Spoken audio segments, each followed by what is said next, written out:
किन घर सुनसरी तपाईँको नजिक नजिक कुरा भन्नु चाहिँ जुन कहाँ है मेरो घर जुन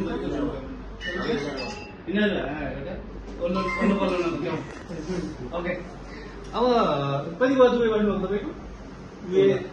3 वर्ष तपाईँको धेरै लामो समय को गर्नु भएको छ कति वर्ष लामो समय लङ टाइम भनेको त मै होला 11 वर्ष हो 11 वर्ष उहाँ र म लगभग बराबरी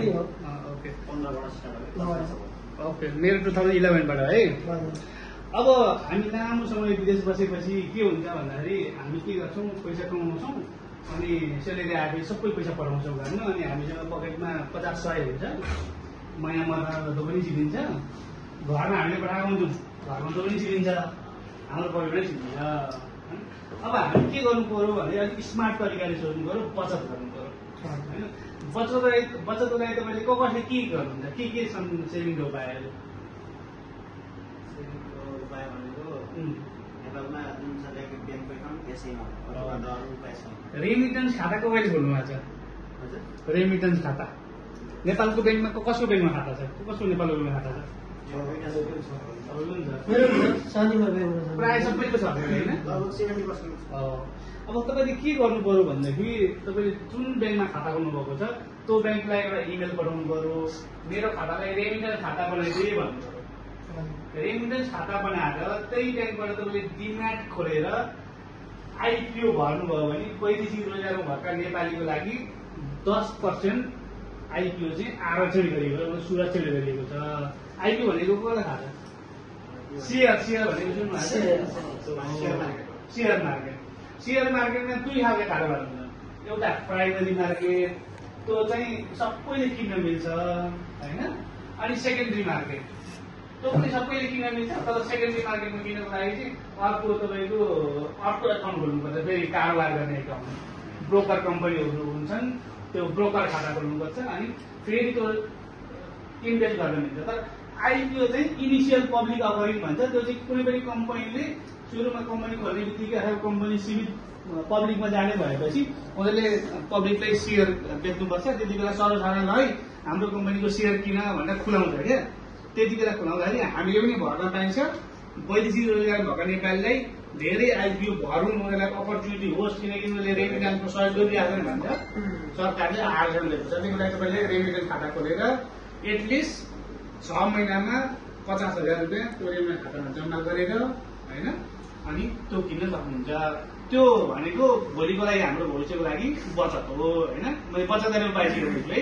मैले जानेको कुरा तपाईँलाई सिकाउने हो अर्को कुरा भनेको जीवन बिमा कसले गर्नुभएको छ जीवन बिमा त होइन त्यो के भन्छ नि सामाजिक सुरक्षा कोष अहिले श्रम गर्दा अनिवार्य गर्नैपर्छ होइन श्रम गर्दा अनिवार्य गर्नैपर्छ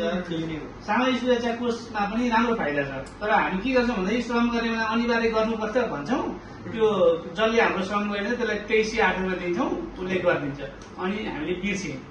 तर त्यो चाहिँ तपाईँको वर्षमा 12वटा महिना हुन्छ एटलिस्ट 9 महिनाको चाहिँ तपाईँले सामाजिक सुरक्षा कोषमा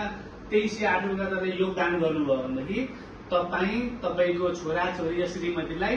1 लाखसम्मको उपचार नेपालको हस्पिटलबाट निःशुल्क हुन्छ हामीले 20% पे गर्नुपर्छ 80% सामाजिक सुरक्षा कोषले पे गर्छ होइन हामीले के गर्छौँ श्रम गर्ने बेला 2308 रुपियाँ दिन्छौँ सिटियो सामाजिक सुरक्षा कोषमा म छु भन्ने चाहिँ भयो तर हामीले त्यो सुविधा पाउन के गर्नुपर्छ भन्ने कुरा हामीलाई थाहा छैन है हो त्यो काम तपाईँले गर्नुपर्छ एक तपाईँले कसैको आइडिया छैन र आइडिया लिन चाहनुहुन्छ कसरी गर्ने भन्नुहुन्छ भने मेरो अहिले वाट्सएप नम्बर छु होइन मलाई सम्पर्क गर्न म तपाईँलाई सजिलो गरिदिन्छु अनि हामीले वैदेशिक रोजगारमा आउने बेलामा एउटा म्यादी जीवन बिमा भन्ने गरेका हुन्छौँ त्यो पनि त्यो श्रम स्वीकृति बेला अनिवार्य गर्नुपर्छ 2.5 वर्षको हुन्छ होइन त्यो चाहिँ हामी यहाँ हुन्जेलको बखत त्यो श्रम स्वीकृति भ्यालिड हुन्जेलको बखतलाई मात्रै हो होइन प्लस अर्को मैले जीवन बिमाको कुरा गरेँ नि जीवन बिमामा तपाईँले लगानी गर्नुभयो भनेदेखि अब हामी अहिले 40,000 50,000 60,000 महिनाको कमाउँछौँ हामीले 1 वर्षको 40-50 हजार प्रिमियम तिरेर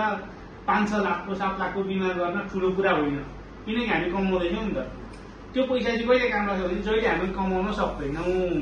त्यति बेला काम लाग्छ त्यति बेला के हुन्छ हामी वर्षको 30-35,000 तिर्छौँ 15 वर्ष परेपछि हामीले जतिको बिमा गरेका छौँ त्यसको लगभग डबल 80% देखि माथि बोनस दिने कम्पनीहरू छन्, लगभग डबल रकम पाउँछौँ। अनि त्यसले हाम्रो छोराछोरीको एजुकेसनको लागि काम लाग्यो होइन, हाम्रै लागि पनि काम लाग्यो। आफ्नो रिटायर के गर्नु त, त्यही सामाजिक सुरक्षाको कुरा गऱ्यौँ नि हामीले 2308 हामीले तिर्छौँ। त्यसमा 800 एराउन्ड पैसा चाहिँ स्वास्थ्य बिमामा जान्छ, अरू रकम 1527 रुपियाँ चाहिँ हाम्रो तपाईँको पेन्सन फन्डमा जान्छ। नेपाल सरकारले के भनेको छ भन्दै 60 वर्ष उमेर क्रस गरेपछि हामीले जम्मा गरेको पैसा पनि उसले लगानी गर्छ, त्यसको ब्याज सहित हामीलाई पेन्सन दिन्छ 60 वर्ष क्रस भएपछि। त्यो सामाजिक सुरक्षाको स्रोत भन्दा त्यो हो। तर तपाईँले श्रम स्वीकृति गरेर मलाई 1 महिनाको पनि तिर्नु हो भने कति पेन्सन होला? 5 रुपियाँ 10 रुपियाँ होला महिनाको, त्यसले त केही हुँदैन होइन। तर त्यसको लागि नियमित गर्नु पर्यो। अर्को सामाजिक सुरक्षा कोषमा आबद्ध हुनाको फाइदा के छ भन्दै तपाईँले एयरलाइन्सले सुविधा दिने जति पनि इन्चको टिभी लानुभयो भने पनि ट्याक्स तिर्न पर्दैन। तर एयरलाइन्सले एलाउ गरेको साइज हुनु पर्यो। कति साइजसम्मको एयरलाइन्सले हामीले जान दिन्छ त, त्यो साइजसम्मको लिएर गयो भने ट्याक्स तिर्न पर्दैन।